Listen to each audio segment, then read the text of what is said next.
জি বাংলার জনপ্রিয় অভিনেতা উদয় প্রতাপ সিং এবার ছোট পর্দায় বড় চমক নিয়ে ফিরছেন। তিনি ইতিমধ্যেই নিমফুলের মধু ধারাবাহিকে চয়নের চরিত্রে অভিনয় করে দর্শকদের মন জয় করেছেন, কিন্তু এবার তিনি মুখ্য চরিত্রে অভিনয় করতে চলেছেন, যা দর্শকদের জন্য নতুন উত্তেজনার কারণ।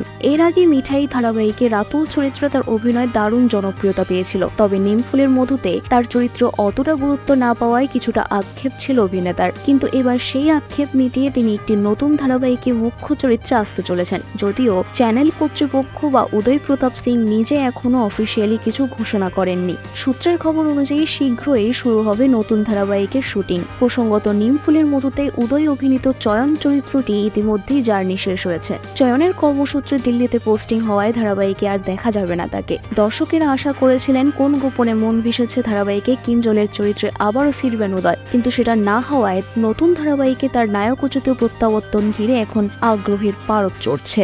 বিনোদন জগতের সব খবরাখবর সবার আগে পেতে সাবস্ক্রাইব করুন বিনোদন চিত্র ইউটিউব চ্যানেল আর পাশে থাকা বেল বাটনটি ক্লিক করতে ভুলবেন না।